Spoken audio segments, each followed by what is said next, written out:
Well, good evening, dear colleagues and friends. My name is Venelin Ganev, and I'm a fellow here at the Institute. And it's my privilege and honor to introduce the two speakers who will enlighten us today. Dr. Clemena Antonova holds a PhD in art history from Oxford University. She's the author of two books, Space, Time and Presence in the Icon and Visual Thought in Russian Religious Philosophy. She has been awarded research fellowships at various prestigious institutions in Europe, such as the Royal Academy of Belgium, University of Cologne, and University of Aix-Marseille. And she is currently the research director of the Eurasia in Global Dialogue program here at the Institute in Vienna. Our second speaker, Dr. Gail Lonergan, obtained her PhD in history from Oxford University. She has published her research in various prestigious journals, such as Slavic Review and Nationalities Papers. She is the author of a forthcoming book entitled The Communist Party in the Russian Civil War, A Political History. And she is a tutor in politics at Ruskin College in Oxford. What these two scholars share in common, as you've probably noticed, is the Oxford connection, obviously, but also interest in Russia, so it's not surprising that their presentation tonight will focus on this country. The presentation is entitled Religion and Revolution, Two Projects of Modernity in Early 20th Century Russia, and Dr. Antonova will begin. Well, thank you very much for the generous introduction. I hope that we share some ideas in common, not just an Oxford connection, but this will come out in the talk. What I wanted to start with is that this talk was conceived within the framework of the Eurasian Global Dialogue program. And I think it's quite in the spirit of the program, because we're going to talk about religion and revolution in dialogue, in the philosophical sense of the word. And this is why I thought that I could start with this image over here, which I think, oh, can you hear me now? Ooh. This doesn't seem to, is it okay? Oh, okay. So I thought I'll start with this image here, which I think brings the two topics together in what I think is an interesting way. So it's basically a contemporary icon which was painted by a modern Greek iconographer in Kilkis. This is in the north of Greece in 2007. And as you can see, what it shows is Lenin in the process of cutting the beard of an Orthodox saint. And what attracted my attention to this icon was, of course, that the Orthodox saint has these icons coming out of his hands and his pockets and so on. And I think it sort of brings the two topics together, and it can be seen on several levels, really, because, those of you who are interested in Russian history know that there was this notorious ban on beards by Peter the Great.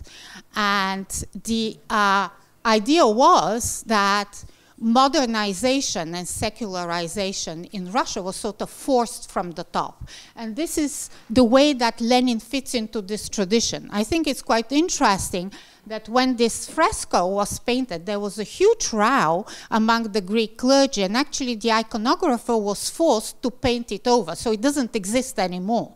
I got the copy from the artist himself. And what the Greeks found very upsetting about that was that it's not part of the Orthodox Christian canon to show Lenin in a church. But I think it's a misunderstanding, because there's a long Byzantine tradition of showing iconoclasts. So I think this is one way of looking at this. Now, as you can see, what we are working on is basically the same period, the beginning of the 20th century. Gail works on the Russian Revolution and the Red Army and so on. And I work on Russian religious philosophers. And the reason that we thought that we could present our two new books on two completely different topics at first glance together is the general framework in which we see the period. Now, generally, the beginning of the 20th century, what is called the fin du siècle, or in the Russian context, the Russian Silver Age, can be seen as a period of course, a flowering of culture in different fields, music, the avant-garde. There was a Russian religious renaissance going on at the time, of course, the Russian Revolution and so on. But I think that it also makes sense, and for me it is more interesting to look at the period as the intersection at which all these movements of ideas actually meet. And what are the common questions that artists, musicians, Bolsheviks, religious thinkers, and all that share? And in many ways, these questions are what Dostoevsky called the accursed questions, the really important big ideas. So there's this way of looking at the period, but also I think that it is these questions that can be revisited in a contemporary context. And I will show why when it comes to the people I'm working on.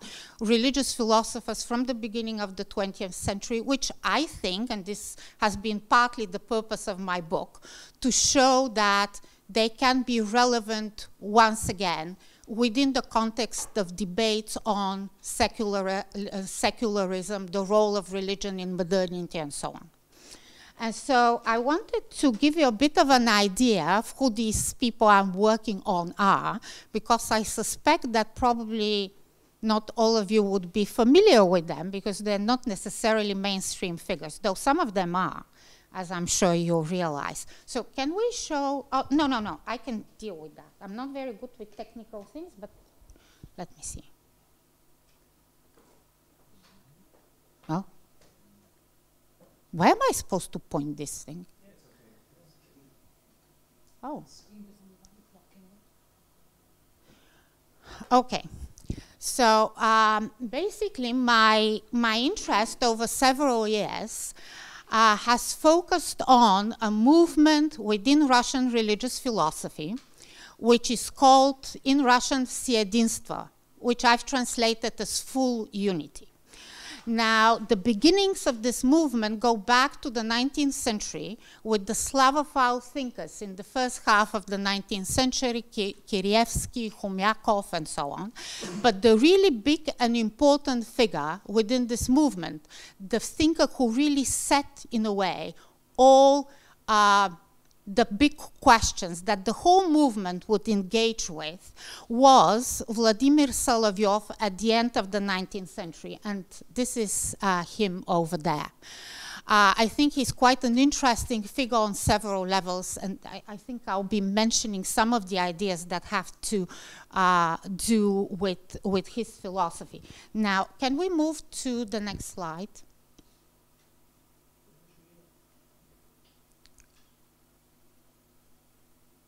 Now, this is a painting in the Tretyakov Gallery, and it shows my man, so the person I'm working on, Pavel Florensky. He's the one in the white cassock.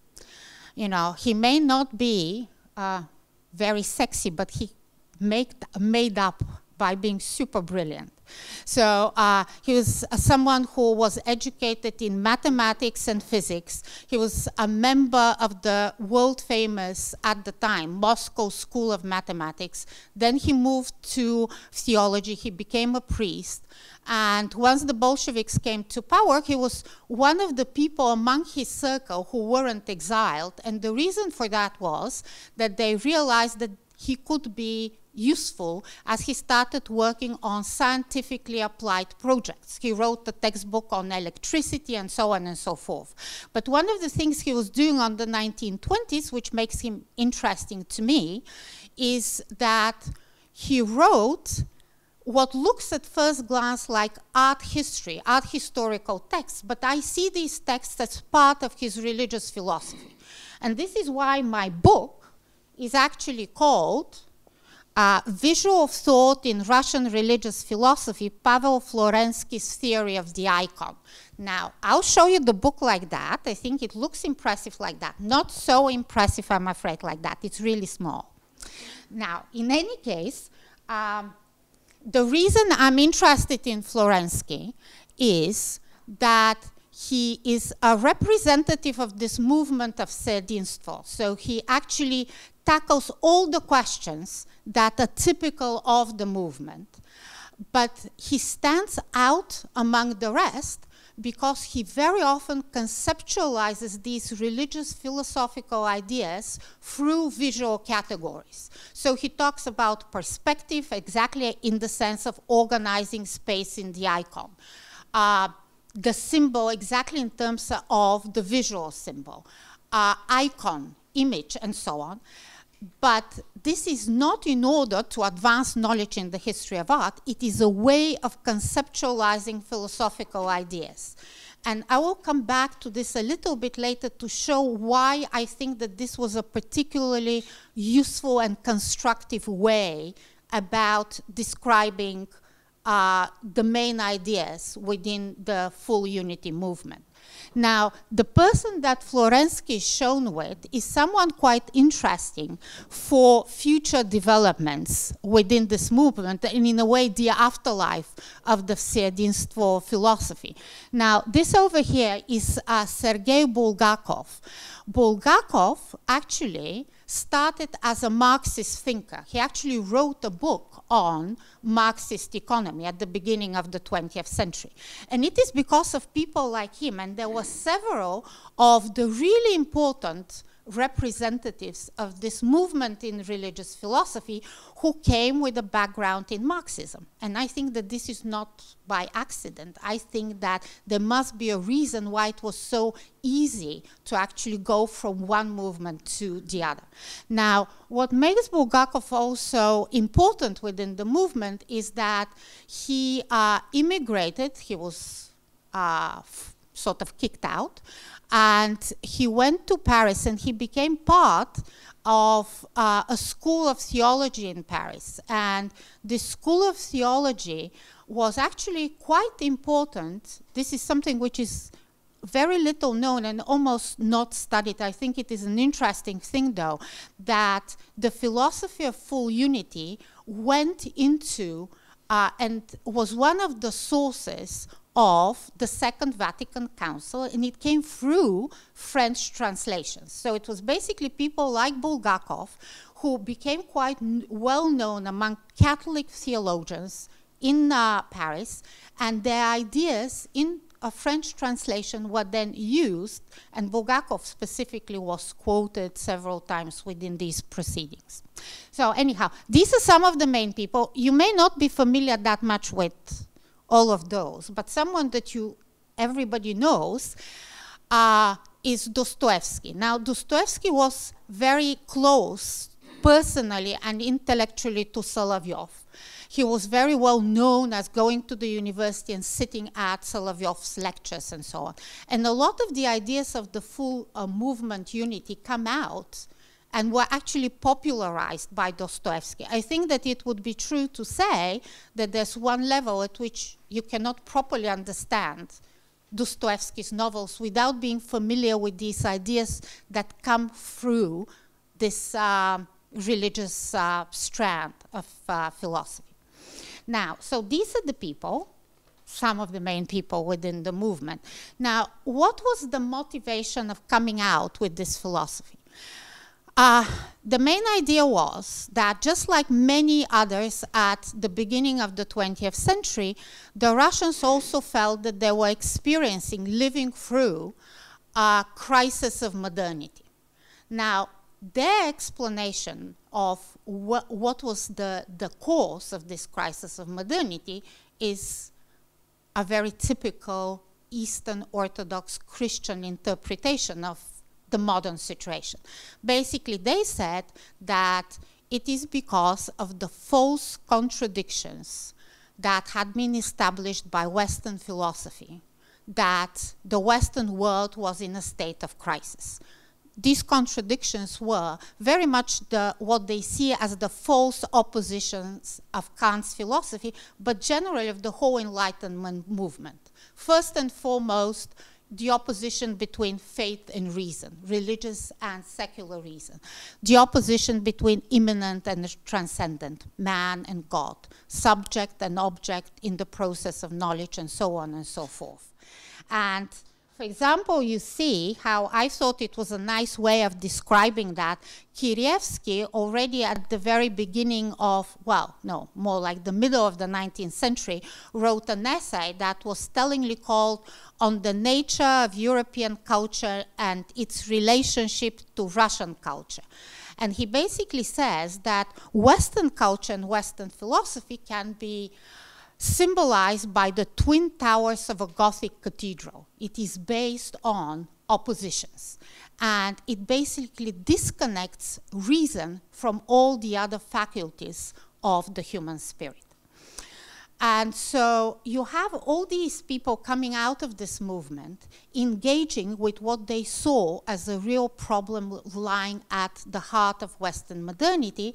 And they came up with the idea that they would come up with a project where they would offer an alternative philosophy to the mainstream of Western philosophy. And this is why they called it Всеединство, so full unity or all unity.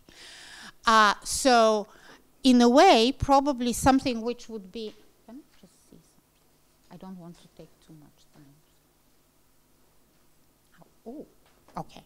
So I think that this is probably familiar, again, through some of the writings of Dostoevsky.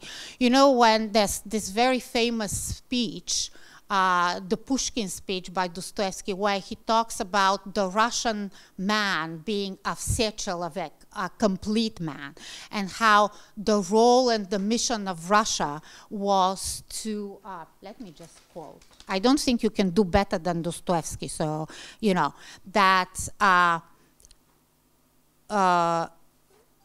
there was a universal and all unifying Russian soul, which would bring an ultimate reconciliation to Europe's contradictions. So all these ideas that, of course, you can see are very utopian ideas, they go to the heart of a movement that was quite well established by the end of the 19th century, that actually tackles, you know, the problems of Western philosophy and wants to come up with its own alternative project. Now, as I mentioned, I believe that this movement was ultimately utopian. I don't think that they really achieved the aim that they had set to themselves. They didn't come up with a convincing philosophical alternative to the Western Enlightenment tradition. Now, the reason, however, I find this philosophy is interesting is because I believe that they did something which is quite important. In a way, they opened Christianity to modernity. And I think the way they did that was because it was the nature of the project to actually unify faith and reason, which meant that the understanding of religion, of the whole tradition, was that it was a modern project of religion that naturally embraced aspects of modernity and secularity.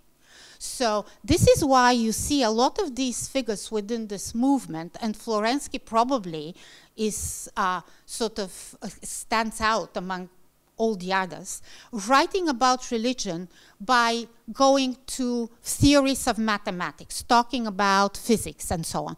Because for people like that, there was no contradiction between secular modern ideas and religion, because their way of seeing religion embraced by its very definition these other aspects.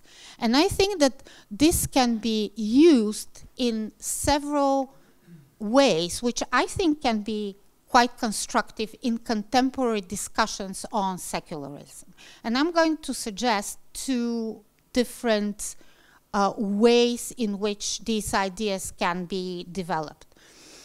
For example, I think that some of the most interesting notions within modern philosophy, from my perspective, have to do with secularization theories that look at the religious origins of secular modern ideas that we usually tend to think of as coming out of the Enlightenment. Now, there are people like Charles Taylor, one of the permanent fellows here at the Institute, and he's written a lot on that. And people connected to this trend of philosophy have written in recent years quite a lot about how you know, ideas like democracy, human rights, the dignity of the individual, and so on, instead of looking at them as coming out of the Enlightenment tradition, have a much longer trajectory going back to the late Middle Ages and so on. Now, all these discussions, which I think are quite interesting, focus mainly, almost exclusively, on Western material. Nobody has really engaged in a serious way with the Russian tradition that was looking very much at these same ideas, starting from these same questions. So I think that there are several ways in which this philosophy can be used nowadays in discussions and debates, especially around secularism, the role of religion in a secularized modernity. Now, I just wanted to show you something which I think illustrates this in a more concrete way, this understanding of the concept of full unity and how it worked in practice. Can we move to my last picture? Okay, now, as I said, with a lot of these figures within the full unity philosophy, the main bone of contention was with Kant, whom they saw as the worst representative of the mainstream of philosophy. And this is why it is not surprising that someone like Florensky paid a lot of attention to, for example, the opposition that Kant draws in his aesthetics between subject and object, that you have a viewing subject who is looking at perceiving the world, or in very concrete terms, the way you look at a painting. Now, for Florensky, the way you look at an icon disturbs this whole epistemological model, because when you look at an icon, you believe that, as Florensky says, she herself is in her icon. So you are in the presence of the Virgin. You are in the presence of the saint who's depicted. You are in the presence of Christ. And in this sense, the whole relationship between subject and object becomes different, because in a way, the object stares out of the picture. So, you know, I don't want to go any more into icons. I think what I'm going to finish with is that one of the reasons that I think that the whole project of full unity sounds much more ambivalent now than it did at the beginning of the 20th century, where it was mainly seen in very positive terms, is that, of course, we've lived through the whole experiment of these totalitarian projects. So we see things in a very different way. For the people I was working on, full unity was the best thing that happened, you know. But then, you know, we see how these ideas worked in politics as well. And I think that this is why nowadays we are much more suspicious and cautious when we deal with such holistic conceptions of history. So, yeah, that's it. Now, Gail can go. Well, thank you. Gail has much more juicy and exciting personalities than my people with the cassocks and so on. Do I hold this one as well? No. There you go. Come on, actually take that one back. So we decided when we were sort of coming up with this, trying to find a joint theme, one of the things that particularly struck me was the idea of utopias. Obviously, the Russian Revolution is one of the ultimate utopias, and a utopia that goes very, very badly wrong and turns into one of the biggest dystopias you could imagine. So that was the reason for that. If we can go on to the next slide, thank you. So this is my book that's coming out. It's about, let me tell you what it's about. It looks at the internal disagreements which have become known as sort of internal oppositions within the Bolshevik Party, and I look at them from 1916 to 1921. So when the discussions, disagreements, debates, I mean, the Bolsheviks were a very argumentative party. And all those disagreements and debates were suddenly squashed in 1921 with what became almost like a diktat produced, which is called on-party unity. On-party unity, it was put through at the 10th Party Congress in 1921. What is it? It sounds quite harmless really, doesn't it? What it actually means is that once the decision has been made in the Central Committee, no more discussion is allowed. It means you don't sit there and disagree amongst it, as they had been all the time. Bukharin, for example, strongly disagreed with Lenin's decision to make peace with the Germans. Amongst the decisions being made by Trotsky in the Red Army were hugely controversial and produced about 4 or 5 different platforms on that one. And then finally, you got what was basically the whole decision about what to do with the trade unions, which became known as the workers' opposition. Because the Bolsheviks, as it turned out, had a real problem with the workers. And not just the workers, but they had a real problem with the competition provided by the trade union. So the response to this was to clamp down on that discussion. At the time, it was argued that this was a very necessary step to enforce discipline. Discipline, why? Because in 1921, you've got peasant uprisings going on down in the south of Russia and in western Siberia.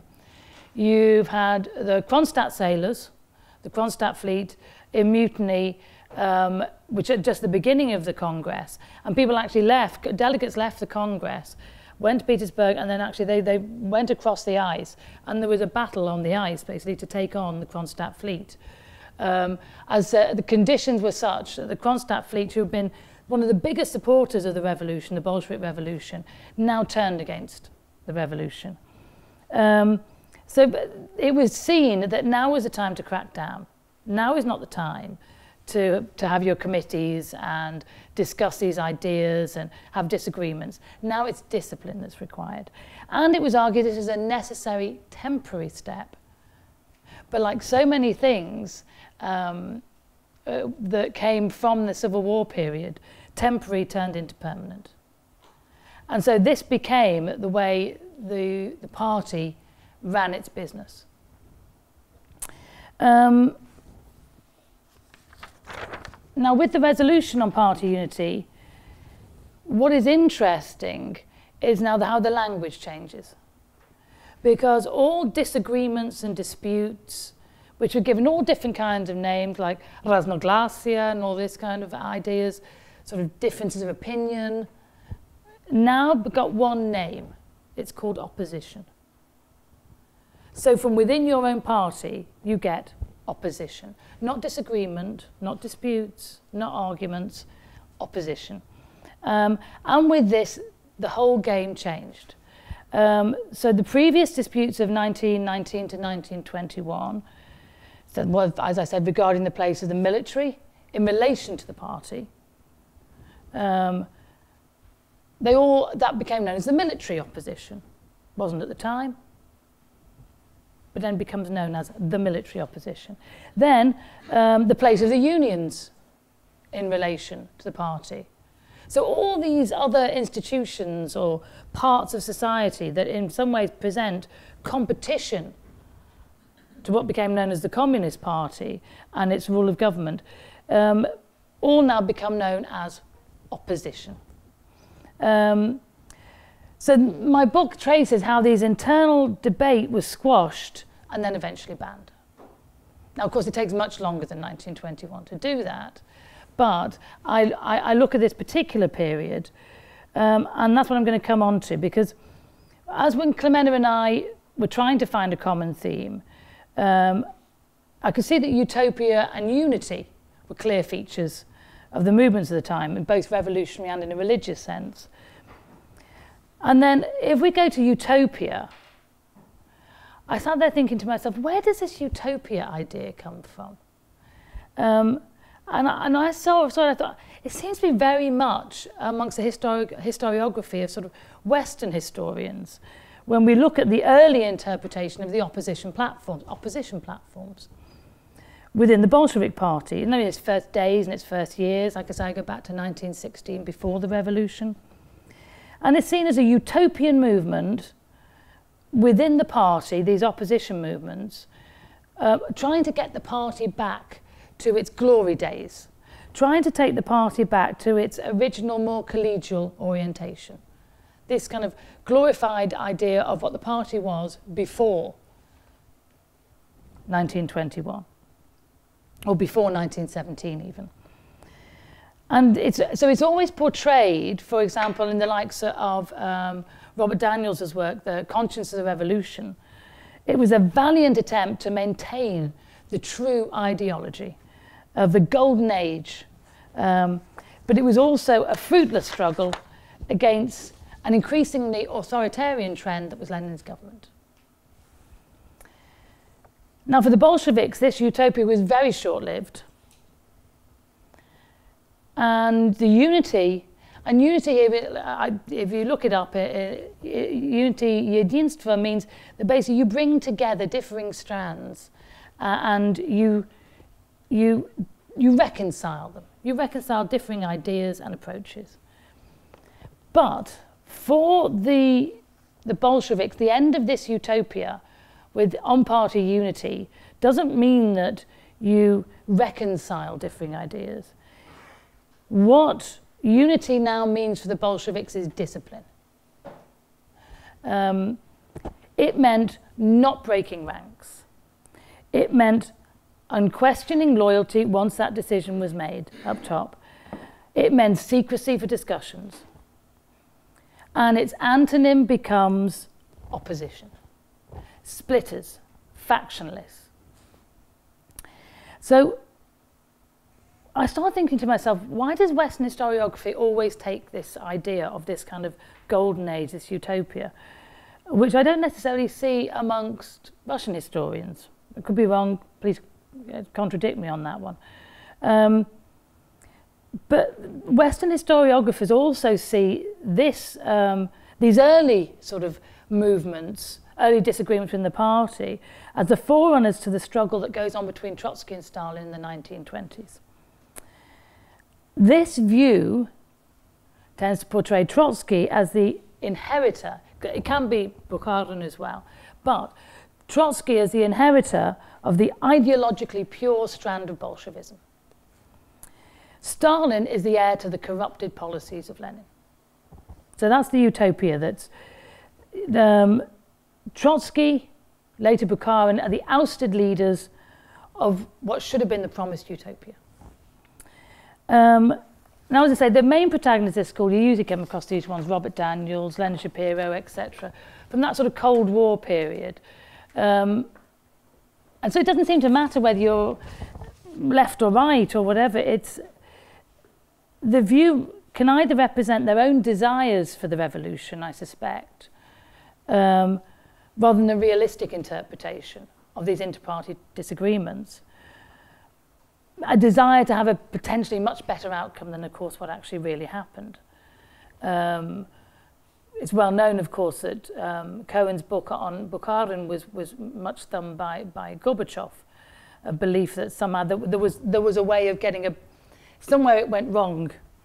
And historians pretty much spend a lot of their time sitting there trying to figure out and put their finger on where it went wrong. I suppose I'm joining in now as well, basically saying, well, actually, it was never right, really. So I'm not putting my finger on a time. It strikes me it was never probably right. So we can go on to the next slide, please. Now, I have somebody a lot sexier, I have to say, than Pavel Florensky. I was considering why did they have this idea? And it strikes me that a lot of Western historians have kind of followed a line that's been set by the way, that's not Leon Trotsky. That's a new Netflix series. Actually, it was first on Channel 1 in Russia. And this was sort of what made me think about, it's not as trivial as it looks, by the way. It's a very serious matter. But so this series on Channel 1 presents Trotsky. It's a new series. So in 1917 to 2017, 100 years of the Russian Revolution. Russian government didn't do a great deal about it. It was much commented upon. They actually didn't know, obviously they don't quite know what to do about it. Revolutions aren't exactly hot at the moment. It's not a hot subject. Empire is the hot subject. And it's difficult. Obviously, it's part of your history. It created the Soviet Union. The Soviet Union after 1945 is what you're pretty much founding your new legacy upon. It's a tricky one to deal with.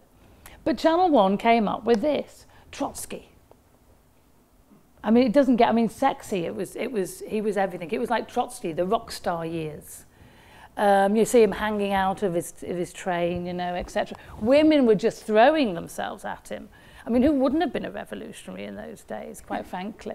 And there he is. He just runs around this train having love affairs all over the place. It's amazing. I mean, the Russian Civil War looks fantastic. Never mind the 10 million dead, but there we are. So I was thinking to myself, what is strange? Because it struck me, this is so weird. How odd that they do this. And then I suddenly thought, actually, what's weird in a way is I started thinking about the influence that Trotsky has had upon the Western historiographical view of the revolution in a way that it hasn't had, of course, in Russia. In Russia, the image of Trotsky is very different than that in the West. So little was known of him and his writings in the Soviet Union. When he was allowed back in the 1990s, there was very little interest in alternative communisms or alternative utopias. Who cared? And this recent portrayal of Trotsky in Channel 1's miniseries shows him as this sexy revolutionary, like sort of Lord Byron, like mad, bad and dangerous to know. There he is, off on his train again. And like I say, it was a very, very odd thing because it was almost, to me, it was almost sacrilegious. It's like, you know, how could you trivialize this? This is the possible potential of the revolution. But the point is, he's far from being a sacred icon of the left in Russia. And this shows in the few works that appeared on Trotsky by Russian historians. For them, he's another revolutionary. And he'll be ranked pretty much along with Lenin and Stalin and whatever. He's nothing special. And so what I think is, too long, the historiography of Western specialists has been influenced by his writings. And I think the point is that probably, whether it's their political inclinations or actually just his skill as a writer and putting a story across, and his obviously very charismatic character, as Bruce Lockhart, who was a diplomat at the time, and you knew Trotsky in Russia, he was a diplomat, come intelligence, come journalist, and whatever, who I think gives a very good sort of description of Trotsky. And this is what you get across Trotsky. He's very arrogant when you... So I've been obviously working in the archives. He's incredibly arrogant. Lots of people cannot stand him in the party. And Bruce Lockhart described him as a man who would willingly die fighting for Russia, provided there was a big enough audience to see him do it. And I think that's very... You know, this is Trotsky's charismatic sort of figure comes across, and it looms very large across the Russian Revolution, and then, of course, what happens afterwards. So basically, there's that sort of thinking on Trotsky, which works on the early party. I then found that they emphasize the movement for some kind of supposed intra-party democracy, revolutionary ideals, which were just undermined completely by Stalin, by one person. For Trotsky, his chronology breaks down into the golden age, the heroic period of the Civil War, when, of course, he led the Red Army to victory. And then everything goes badly wrong pretty much after 1923. Lenin starts to disappear off the scene. And can we go on to the next slide there? So this is his idea. This is 1919. You can see that basically Bukharin there with his head down. You've got Zinoviev, Brikov, and of course Stalin. They were all mates. They weren't really. Actually, Stalin and Trotsky couldn't stand each other. But this is still the early years. They're all sitting there, they're discussing, they're chatting and whatever. They're actually not, by the way. But this is the image we have. That this was the early golden days before it went wrong. And there's Trotsky leading the troops out, etc., about to take on another front. So if we can go on to the next one. Now, Trotsky's view is that it all goes wrong in 23. So first off, sorry, it's a bit obscured at the top, but for Trotsky, the Lenin levy, they let any old peasant, shopkeeper, anybody in. The Lenin levy was set up to sort of like to open up the party. The gates of the party, always carefully guarded, were now thrown wide open. The political aim of this manoeuvre was to dissolve in the revolutionary vanguard in raw human material. So you don't choose your revolutionaries anymore. You're not choosing these people. They're not genuine revolutionaries. They're just any old rubbish that you allowed in, without experience, independence, and yet with the old habit of submitting to the authorities. And that was the problem, as far as he's concerned. The other problem, of course, was the fact that he wasn't there anymore. Are you keeping an eye on the time for me? Okay. And then, of course, the other thing was Stalin. One person. Well, actually not one person, because it's Kamenev and Zinoviev as well. And they all form together, and it's a huge conspiracy against him. And it's they take the control of the rank and file, they take control of the party machine from the rank and file members. That's the problem. So that's Trotsky's view of what happens to his utopia. But even a cursory look at the changes and the conflicts within the party in these early years of the revolutionary government shows that his claim was completely disingenuous. His schedule of events are extremely subjective. I mean, it's notable, of course, that when he starts having problems, that's when it all goes horribly wrong. There's no question of the extent to which Stalin clamped down on the party from the late 20s. But I think the claim that it was Stalin with Zinoviev and Kamenev who started this really does have to be challenged. This was something that had long been going on in the party. So, as I say, he puts it down to the Lenin levy.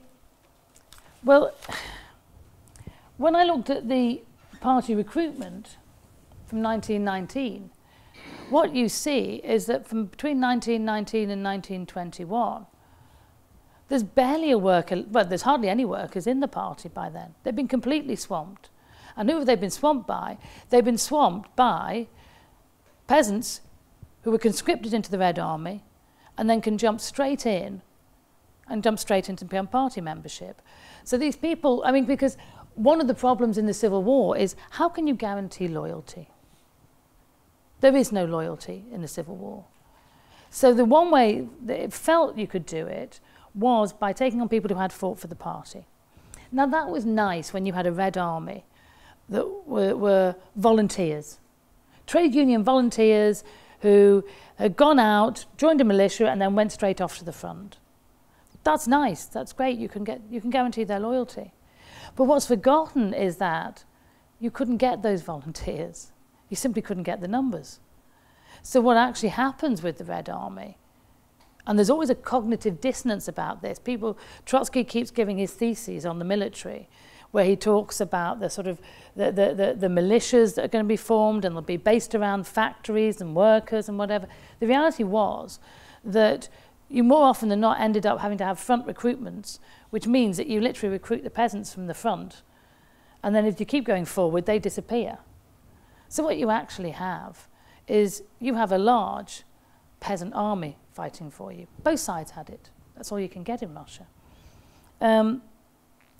And so as I say, the 1919 to 1921, when you look at the people who are, first of all, joining the party, and then the delegates that come along to the party congresses, by 1921, you have pretty much anybody who's been to a previous congress is very much in the minority. The majority of the delegates at the 1921 Congress are people who've never been to a Congress before. Now, Trotsky blames it all on 1923 onwards and the Lenin levy. In actual fact, Trotsky was partly to blame for all of this. He was there while all of it was going on.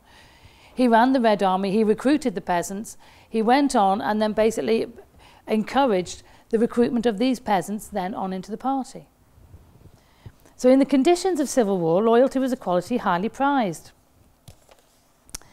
As a result of that, you end up in a situation where the party is manned almost completely, not almost completely, but largely by people who've come in as Red Army men.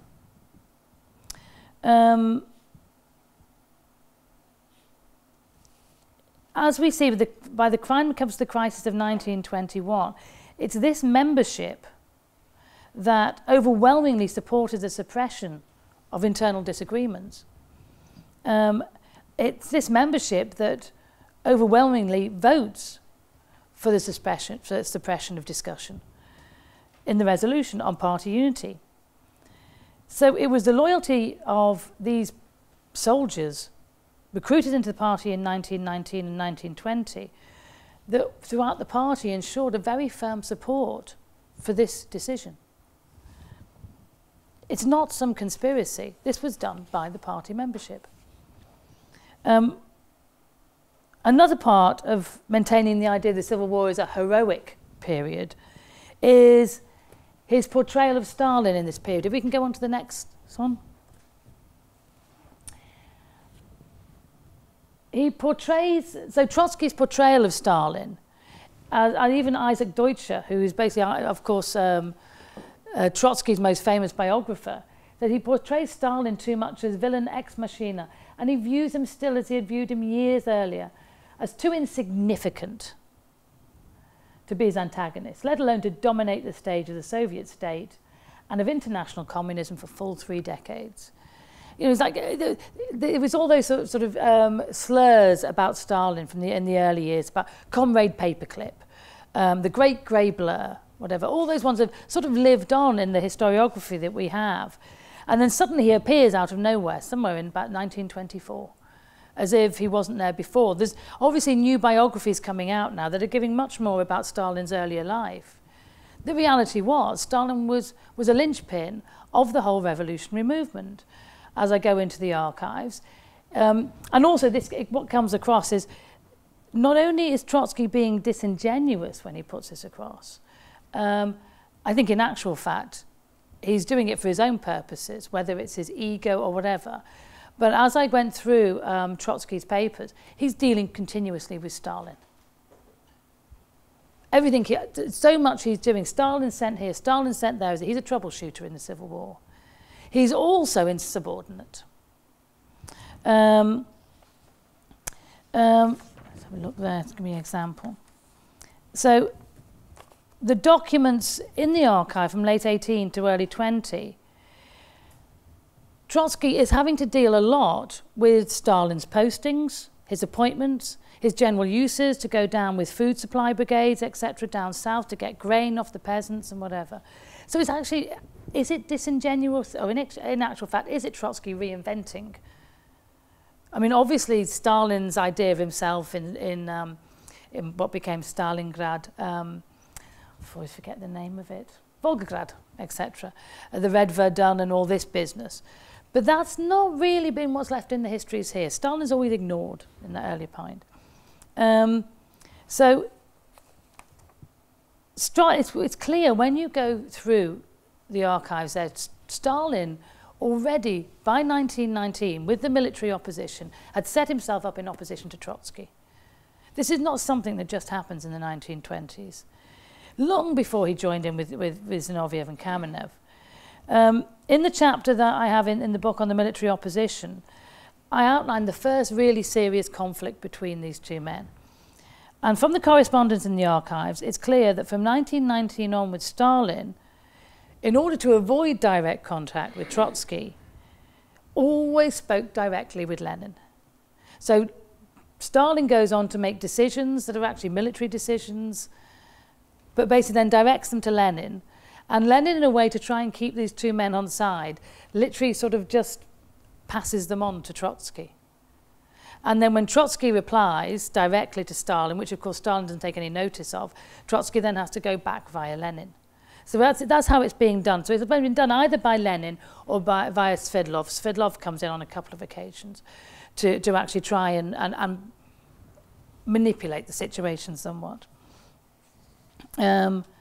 So, as I say, the transcripts of these direct conversations and telegrams are redirected by Lenin to both of the men. So Trotsky's later dismissal of Stalin as merely second or third fiddle just doesn't accord with what in actual fact was going on. And it didn't accord, of course, famously with Lenin's own view of Stalin and Trotsky as the two outstanding leaders of the present Central Committee, an opinion that he propounded in his final letters to the 12th Party Congress, known also as kind of partly as Lenin's Testament, in which he warned of the dangers of a split between these two men. So the letters are well known amongst historians of the period, and yet still somehow this idea of Stalin's role in that period as insignificant sort of continues. So to round it up quickly, it wasn't a single idea or individual that brought about the bureaucratic degradation of the party that Trotsky pointed to. Instead, it was a gradual process, and it was initially predicated on the desire to ensure loyalty to the party in the conditions of civil war. By the time of Lenin's death, this was all already in place. The revolutionary utopia had not been betrayed. It had simply formed into a military style of party hierarchy. And under the banner of party unity arose a particular type of loyalty, an extremely hierarchical discipline, and this was openly called initially civil war discipline. The membership, high and low, bought into this because it initially sorted out chaos. And the membership including Trotsky. And so despite his later attacks upon the bureaucratism and authoritarianism of the party under Stalin, Trotsky himself had played a significant part in creating that scenario.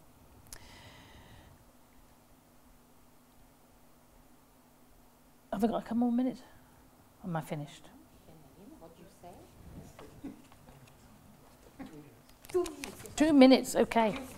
Okay, so the evolution of the party in the Civil War into the leading institution of government set in motion a series of changes, which eventually resulted in the acceptance of this motion on party unity. And at this time, the semantic meaning of the word hardened into one word. It was opposition. So once the party saw enemies in its own membership, this is when all debate and dissent started to take on a more sinister hue, as we know. That's well known. And facilitated the future direction it would take under Stalin. And this is why I think we have to rejig the timeline regarding the revolution. The Civil War years were not the golden age of the revolution. They're not any heroic period. The utopian strand in the party's debates were in a minority. Time after time, as the democratic centralists kept coming back, they just keep being kicked out of the room. Nice idea. Nobody's got time for this. And the new membership overwhelmingly supported the new line and applauded the imposition of discipline. And finally, paradise was not lost when Trotsky was dubbed an oppositionist and gradually driven out of Eden. He was as integral a part of this formation as Stalin. So, okay? Thank you very much.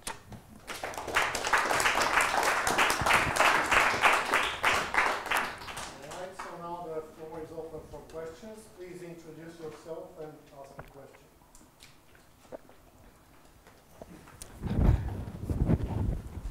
question. Hello, my name is Jan Sova. I'm a sociologist. I'm a visiting fellow here at the IWM.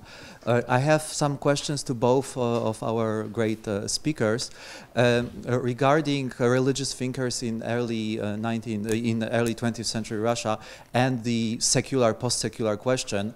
I have to say, I'm a little bit skeptical about post-secularism, not only because living in Poland, you maybe see the question from a different perspective, where actually the problem is not secularization, the problem is exposed role of religion and religious institutions in public life. However, on more intellectual level, I think, because it somehow all goes back to this Carl Schmitt idea that political concepts are actually theological concepts that are transferred into the zone of politics. When you look at Western Christianity, I think this thesis is very problematic because it's very easy to show that most, if not all, theological concepts are taken from outside of theology and are made into theological concepts, right? When you go into St. Thomas or Augustine, it all somehow goes back to earlier philosophy that was not at all theological. It was just very handy for them to do theological concepts out of philosophy that was not theological. My question is, how does it relate to Eastern Christianity? Because honestly, I know nothing about how theology developed in Eastern Christianity. The schism was early enough, 1052, yes, if I'm correct. So that was early enough for this reabsorption of antiquity in Western philosophy didn't happen. So my question is precisely how this concept developed in Eastern Christianity. Would this criticism also apply to Eastern Christianity? And a small question on modernity. What exactly was the concept of modernity among those protagonists of your book and of your project? Because modernity is an extremely ambivalent phenomenon, right? You have colonialism, obviously, is part of modernity. However, gender equality and emancipation is also part of modernity. Racism and slavery is part of modernity. Capitalism would not come into existence without Atlantic slave trade and all that it implied. On the other hand, universal civil rights are also part of modernity, and civic equality is also part of modernity. So I think people who criticize modernity quite often criticize us in the name of ideals that are also part of modernity. So how those philosophers, those thinkers, how did they understand modernity? And a very quick question regarding 1921, because actually the 10th Congress, also something else happened that you didn't mention, which was new economic policy. You have this famous speech by Lenin where he's talking about commanding heights, right? So we keep control of the commanding heights. The rest, it may be bourgeois capitalism, we do not care so much. It may be even handy in a way. You would think that you hear a Menshevik talking, not a Bolshevik. I think it was deeply reactionary. Do you think that there maybe was a link between these developments in the field of economy and how they saw internal party discussions and the general reactionary turn, the way I understood your interpretation of what this Congress actually implied and what it did? Sorry for very long questions, but both talks were detailed and very rich, so this is why the questions are also like this.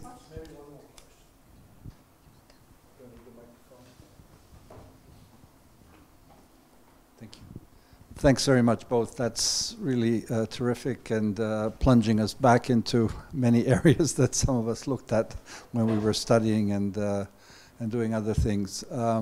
Two areas. One is there seems to be this space in between that I don't know whether either of you have looked at, and that's the whole role of art and the way that both art, you know, the Maleviches of this world and the Dziga-Vertovs of this world had a role in both promoting the revolution, partly, of course, believing in the utopia and helping build kind of this image and this myth that was happening. And of course we know how all that ends, but you know, a reflection on that. And more a question to Gail, how much did you look at those who very early on caught on to the fact that, for example, like Alexander Berkman, you know, writes his journal from 1920 to 22, the Bolshevik myth, and sort of sees everything that's happening, or Boris Suvarin or Victor Serge, who are really the ones who actually suddenly, you know, even though early on believing in the utopia and wanting to make it a better world, become disillusioned and reveal onto those who, not many I guess, who are reading this stuff, what was actually happening. Okay, thank you.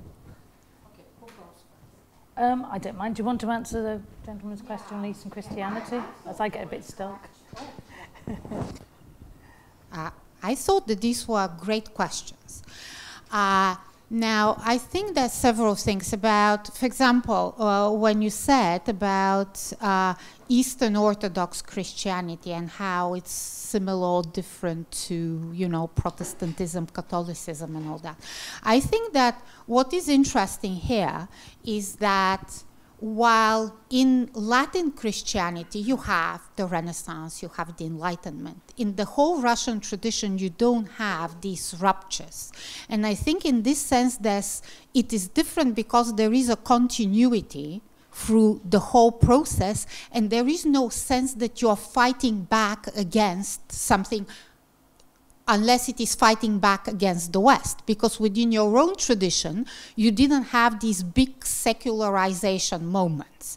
Now, and this is why, by the way, I find it ironical that having in mind this continuity within the Eastern Orthodox and then the Russian religious tradition that grows out of it, and that very much identifies with it, that in these secularization debates nowadays, the Eastern Orthodox and the Russian tradition is not mentioned at all, because actually there is a very long, uninterrupted tradition of actually dealing with these questions in a different way that it's done in the West, but it is always there. And I think it is something to think about also in connection to your other questions with modernity, for example. Now, I don't want to get muddled up with various terms and so on, but I think that there is a certain sense in which it would be true to describe this Russian religious project as, in one way, anti-modern, in another way, postmodern, and actually having points of contact with contemporary discussions. It is anti-modern the way it positions itself, because all these people, what they really have a problem with is not just Kant and Kant's philosophy, but the whole Enlightenment project of modernity. When they talk about modernity, and when they say that modernity is in crisis because religion has been forgotten and so on, what they really mean is that there is a problem with the Enlightenment project of modernity. So they actually mean something very concrete. And because they start from there, the answer to that is the problem of the Enlightenment project are these false oppositions between religion, modernity, and so on, and we'll come up with a project that brings them together and shows how religion works within modernity. Now, you can then ask me, what did they mean under a project of religious modernity? I think that this is where this utopian moment comes across, because I think that they couldn't really come with a very convincing project of that. But I see that, that's why I see it as a project. It's not, unlike with the communists, it's not something that was really tested. I think it is a project with interesting ideas here and there that need to be pulled in, reconstructed, and I think they can be useful and interesting. So, why do I think that this project also has elements which are postmodern? Because I think that the critique of the Russians, of the Enlightenment project of modernity, in many ways sounds similar to ideas that we find in postmodern philosophy. And this, by the way, ties in with Ivan's question, because this is nowhere as obvious as in ideas on aesthetics and on art. You know, for example, one of the things that I found quite interesting when I was reading Florensky's writings on the philosophy of art and aesthetics and so on, is that very often he even uses words that sound very similar to the late Heidegger's writings on art. And it's not because there was any influence or anything like that. It's because they actually see a lot of the problems with the modern project of aesthetics, the mainstream project, which was, by the way, the mainstream project at least until the 1960s. And they see the problems with this project in very similar ways. So this is why they use terminology which is actually very similar. So, yeah. Now let me see what else I wanted to say. Now about, yeah, your question about the role of art. I think it is quite an interesting question, because I think we mainly think in those period as, on one level, it is the time of the birth of the avant-garde. And of course the avant-garde was so important, you know, as a lot of the most interesting experiments actually came exactly in the Soviet period. What I find interesting about the Russian avant-garde in particular is how up to a moment they strongly identified themselves with Western avant-garde movements from which they actually derive. They talk about themselves as Cubists, Futurists, and so on. And these were all people who had studied in the West. Some of them knew Picasso, had trained with various big Western artists, and so on. From one point onwards, you see these people actually trying to, in a way, cancel out and delete this connection to Western modernist movements, and they start talking about themselves as being uniquely Russian, coming out from an authentic Russian tradition. And this is where the icon becomes important, because of course, if you're going to come up with this story, and I think from an art historical point of view, it is a story, it's not true. The Russian avant-garde is part of a European avant-garde. But this is not the story that they told about themselves from one point onwards. And this is why the icon becomes so important, because the whole idea of their authenticity, Russian genealogy and all that works only when they pull in the icon and they show how they grow out of the icon. For example, one of the really interesting avant-garde artists, Natalia Goncharova, whom I like a lot, she talked about herself as a cubist, a futurist. At one point onwards, she says that she has nothing to do with these movements. She's a purely Russian artist, and I'm not European at all. This is the conclusion she draws. You know, it's a story. It's a way of inventing a tradition, really. So, Gail, would you? Okay. Oh, you have that. Oh, you're dealing much better with this thing then. Okay. It's just attached. Right. So, regarding NEP as reactionary, yes, absolutely, of course it was. But as I say, going back to, I mean, in some ways, they talk about all these things. It's a planned economy. It is something modern in that respect. But if you look at NEP, it was something that was almost waiting to happen, because if you go back through the congresses, all you see is time after time, although of course this is very little, again, not really particularly dealt with so much in some more general histories, is you go back in the Congress, every single Congress, there's a section that's called the agricultural section, the agricultural question. And the real question is, what on earth do we do with the peasants? Time after time after time.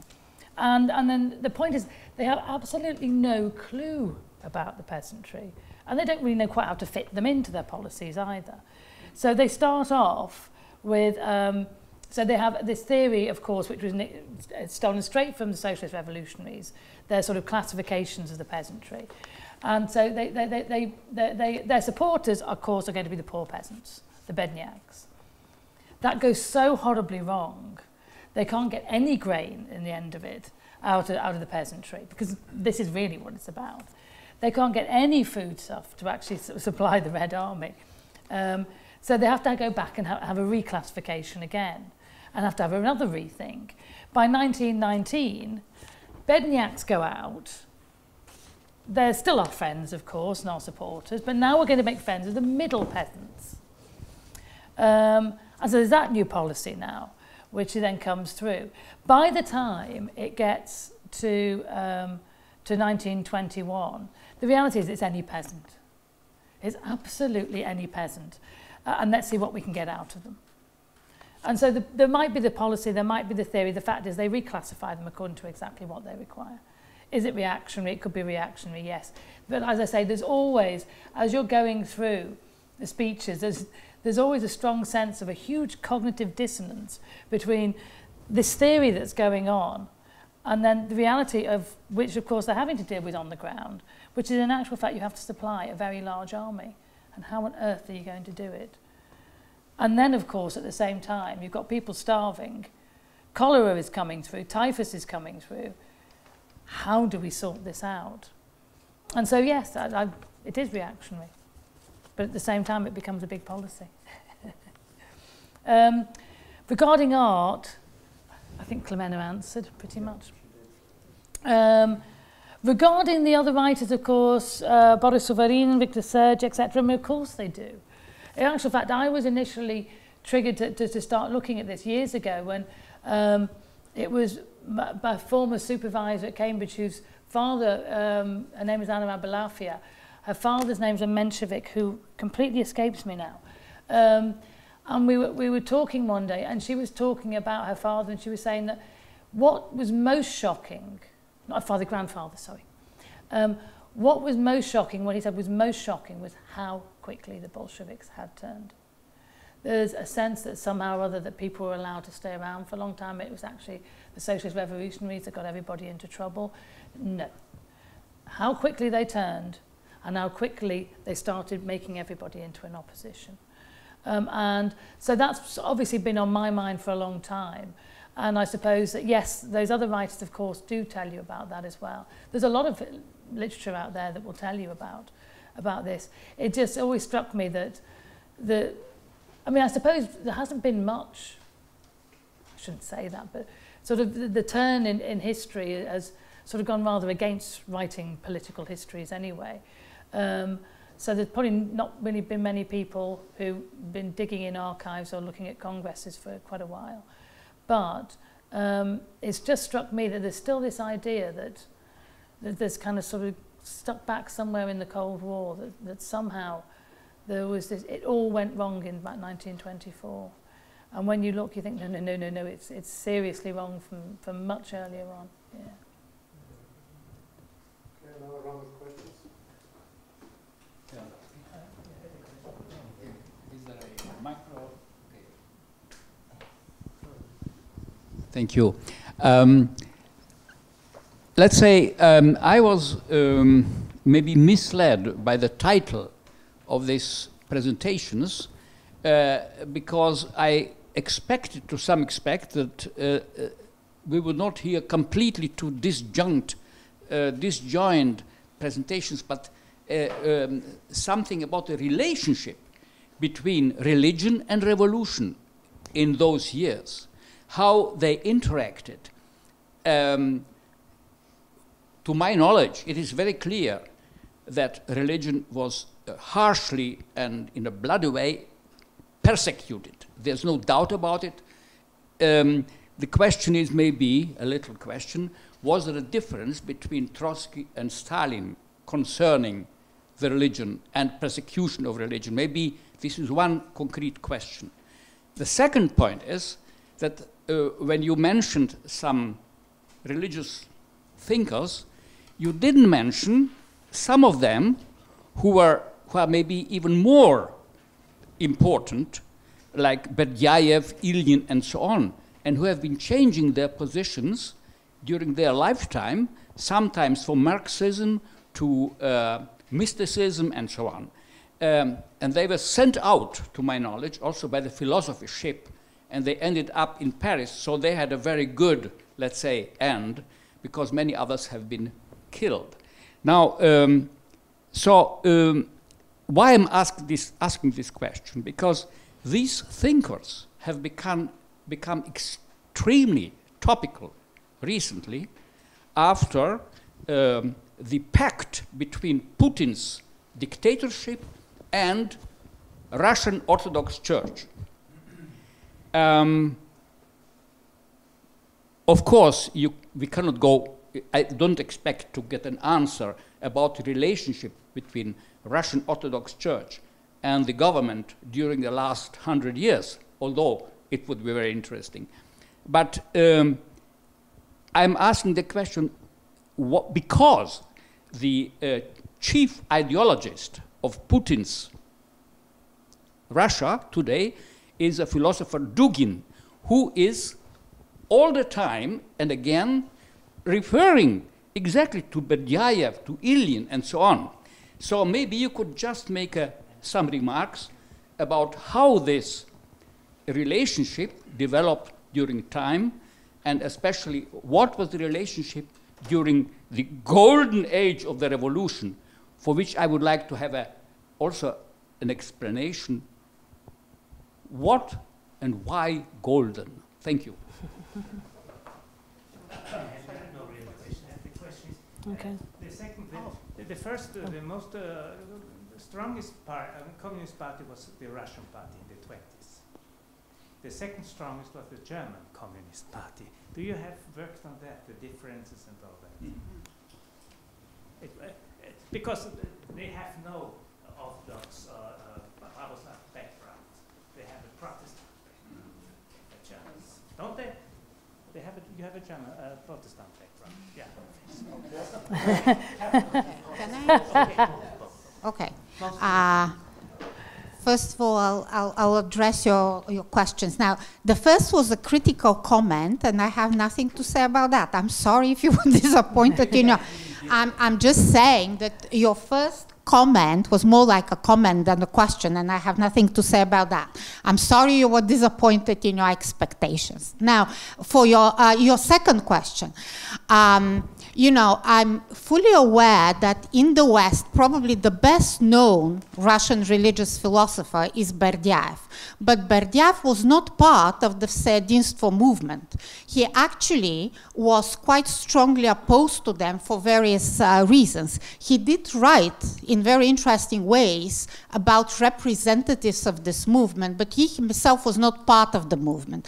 This is one of the reasons I haven't paid any attention to him. On the other hand, he's interesting for me because he also has this Marxist background. He also started in being interested in Marxism. He wrote several texts on Marxism, and then he became a religious philosopher. As I said, he's outside this movement. Now, what I think is, though, something I find very interesting about your question here, like when you make connections to Putin and the Orthodox Church nowadays. One of the things that I was struck by when I started working on this topic is that all the ideas that I found really interesting within Russian religious philosophy come from outside the channels of the official church and are very often strongly opposed by the church. All these people I'm talking about, like Bulgakov, whom you saw, he was almost excommunicated by the Russian Orthodox Church, Florensky himself is an interesting example because he was a priest. He never really was in open opposition to the church, but he could have been because he wrote on certain issues that the church in Russia had declared heretical. So the thing is that all the ideas that I find interesting and which I think can be used in various new and constructive ways nowadays come from outside the channels of the official church, and very often the church was and still is strongly opposed to these ideas. And I think in this sense it is no surprise that probably the writer who did the most to put Christianity on the map at the beginning of the 20th century, the end of the beginning of the 20th century, Tolstoy was excommunicated by the church.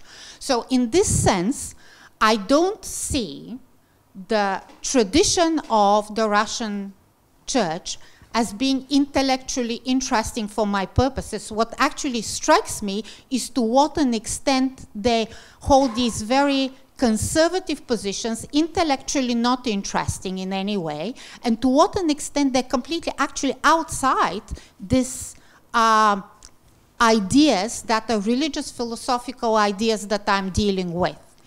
And, I think it's a shame for the Russian Orthodox Church at the beginning of the 20th century, and I think the same now. I don't think that any of the interesting, exciting, intellectual, religiously valuable ideas come within the Russian Orthodox Church. This might change at some point, but right now I find the situation very unpromising. So, and the fact that Putin cites Berdyaev or Ilyin and all that, obviously, we know why he cites them, but I think that he also intentionally misunderstands them or takes out only certain aspects of these philosophers and uses them in completely different ways without really getting to Berdyaev is an extremely interesting thinker. So, yeah. So, but thank you about the questions. Oh, no, I don't need that, Clemena. Oh, yeah. So, this actually reminds me, whenever Clemena and I have discussions, there's the two very different approaches we take. So Clemena sits there saying, well, no, this is a very interesting thinker, this, and he's just taken it in the wrong way and taken it that. And I just sit and think, but he would, wouldn't he? Because he would. So the fact is that Putin, of course, uses Ilyin. He uses whatever. So did Stalin. Stalin brought the church out, wheeled the patriarch out, etc., when required. But he would, wouldn't he? I mean, in reality, I think if you start looking, I mean, if you think about it, I came out of the metro from the Lenin Library. I turned the corner, I was going towards the Kremlin, I was going to cross over the bridge, and I saw, I can't remember how big it is. How many feet is it? It's about 20, I don't know, it was huge, 20 odd feet. Our statue of, who? Vladimir of Kiev, of course. Fortunately of Kiev, but never mind, there you go. Another new symbol of Russia. And this was basically, what, 2014? He would, wouldn't he? Who knows what he thinks of them or whatever. They're very, very useful thinkers. And you pick and select as you want. Stalin brought the patriarch out. The church has turned up to be very useful over the years. I mean, if you think about it, I was just thinking, if you look at sort of persecution, then they come back again, then persecution again. I mean, if you go through the century, you find Lenin, of course, persecuted them, Stalin a bit, but then actually brought them back again. Khrushchev, of course, immediately turned back on them again. And then now, of course, you've got Putin. They were wheeled out again after Yeltsin. I mean, everybody had their own pet Orthodox priest walking around with them, it seemed to be the case. And now Putin's very big on that. It seems to be a sort of a cyclical thing, it strikes me, when you start looking at it through the history. I don't know, I haven't got much to comment. I'm not an expert upon sort of religion at all. The difference, concrete difference between Trotsky and Stalin concerning persecution of the church, was there any difference? Stalin probably, well, I mean, Trotsky didn't bother at it so much. It was Lenin who was much more against it. Stalin, as you say, yes, Stalin, of course, he's a Marxist. I mean, what, basically being brought up in the seminary, was it necessarily interesting? I don't know. I would say more that it's the usefulness of the church. You can persecute whatever, but Stalin is much more you bring them out when they're useful. You'll dig them out of any prison or whatever, and you bring them out again, and you give them tea on the terrace of the Kremlin. I mean, that's my own sort of rather cynical view of it, but it strikes me it's probably quite close to the truth. Now, the other golden age, heroic period. I mean, it's pretty much whatever you want to call it. It's really why golden age. It's what is seen when it's looked back, when you go in all the sort of the memoirs from the 20s onwards, they're already saying by 25, it's gone downhill already. You know, so it's more that period was looked upon by what we call the old Bolsheviks, people who were in before 1917, look back on that period as the real struggle. It's what they came, everything that was going to be was possible in that period. By 21, it's gone. By the end of the Civil War, the whole thing is gone. And that's sort of, so when you get a lot of those memoirs from that period of the 1920s, which, you know, obviously I've been reading quite a few of them, that's what comes across in the party itself. The heroic period when all was possible, in theory. You had a question regarding the Russian Communist Party and the German Communist Party, which I've already... 20s. Oh, in the 20s? In the 20s. Have it done on work? No. No, you either. well, no, I haven't done any work on the German Communist Party. I imagine it was quite important as they were expecting the revolution. But you were asking about in relation to the backgrounds they were coming from? How it turned out, how it worked out. Oh, I see. Because the one is the Pravoslav church, and the other Protestants.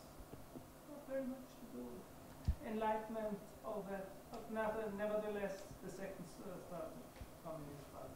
I must admit, I wouldn't like to comment on that with not knowing enough about the German Communist Party in the 20s. I don't know, I mean, I'd be a bit concerned with ending up in Weber territory and started talking about work ethic, so. All right, I'm afraid we're out of time, so let's give a